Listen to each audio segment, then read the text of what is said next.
Okie dokie.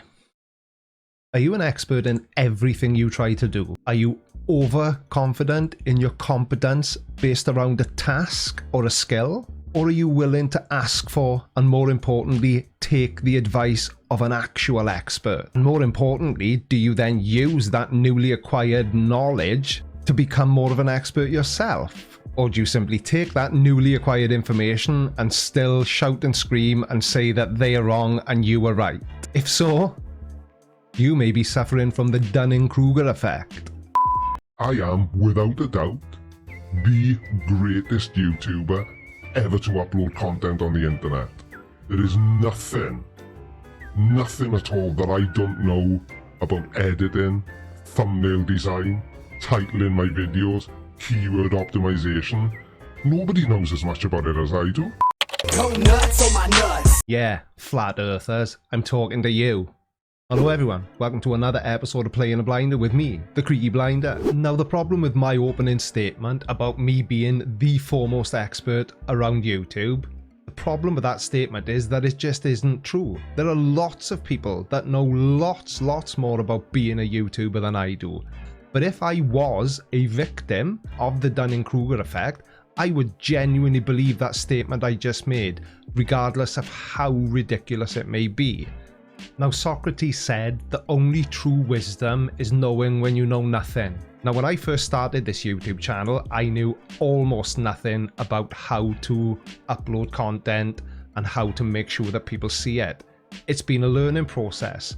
And in order for me to learn the process and make my channel grow, I've had to search out advice from people who are much better qualified and much more experienced than me.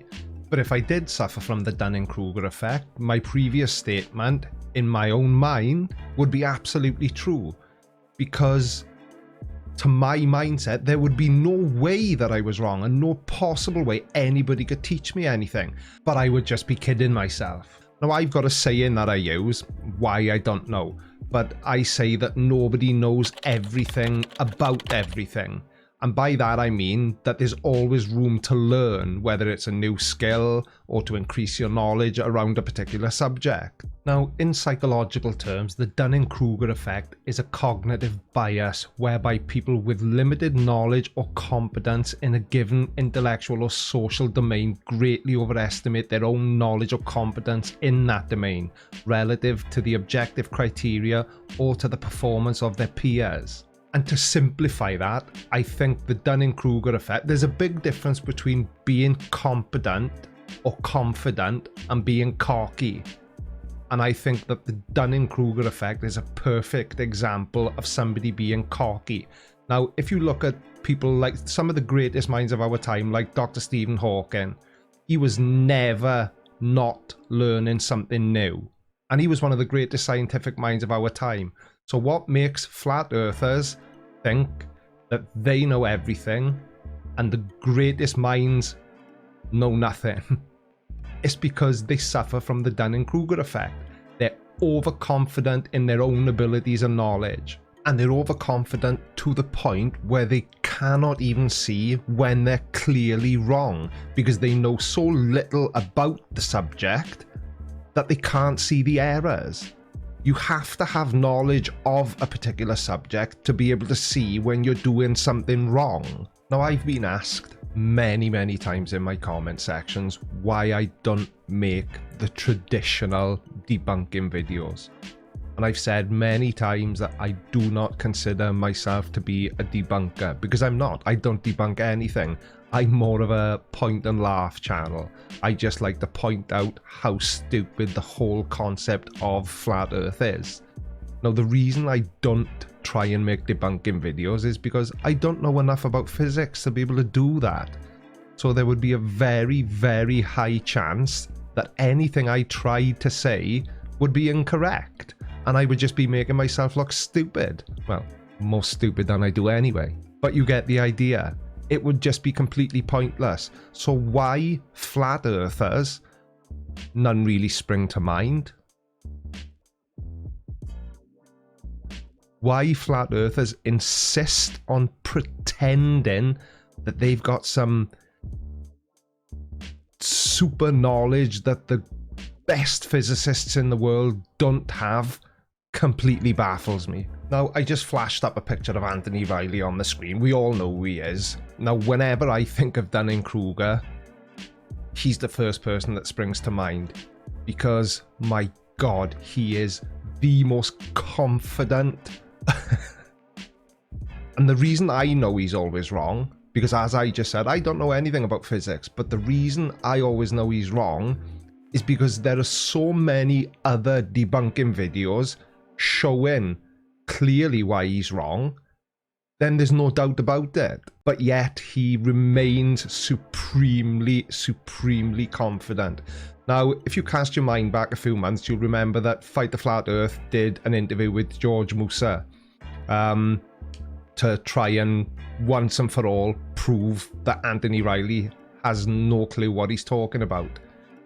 But even after the interview was released, and Craig and George MUSSER discussed everything that Anthony Riley talks about, and George MUSSER demonstrated why he was wrong, all Anthony Riley did was just double down and carry on with what he's been doing anyway, and just say that George MUSSER's wrong.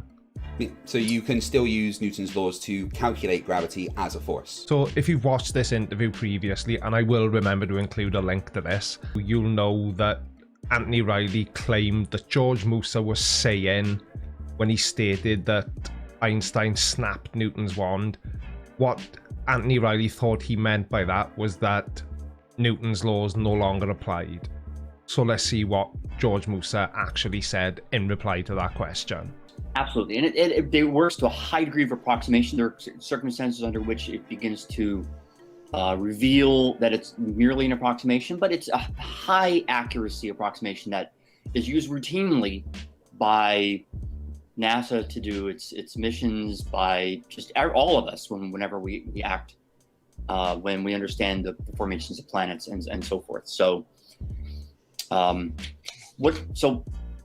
the snapping of the wand that I was referring to was the specific idea that the force is non-local. In other words, that Earth reaches out as though by magic, to hold on to the moon, and grip it. So, I can hear you down in the comment section now. What did Anthony Riley say? Surely this shut him up. But no, George MUSSER used the word magic, which is perfect fodder for a flat earther to cling on to and discredit what he said. So even though this guy is the author of the article that Anthony Riley was citing, even now that George MUSSER has cleared up everything he meant, well, let's just have a look what Anthony Riley and his minions had to say about it. Come on, Chocolate, give us the infamous line from George MUSSER in reference to gravity. You're talking about the really is one? That's what you're talking about? Yeah, the one where he says, gravity is not a force, but you can think of it as a force. Nice American accent, Mr. Riley.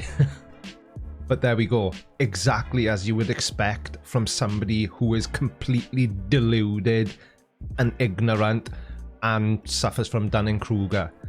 Even though it's been explained to him perfectly clearly, he's watched the video, he still is doubling down and saying that he's right and George MUSSER is wrong. And people like Anthony Riley are exactly the reason why I do not try to use physics in my videos to debunk flat earthers, because I really wouldn't want to risk making myself appear to be a gigantic dick. Now, I know this video is a bit shorter than my usual content, but I wanted today's video to be a little bit of an experiment. I wanted to see if I could make a video just talking to you and getting something off my chest. The Dunning-Kruger effect, in my opinion, is probably the biggest contributing factor to people believing in flat Earth. So I hope you enjoyed it. If you didn't, I'm sure you will let me know down in the comment section. If it's your first time here, don't forget to give the video a like, hit the subscribe button and turn on bell notifications. I'm the Creaky Blinder, I had to think about that then, and I will see you all next time. Take care everyone, bye bye.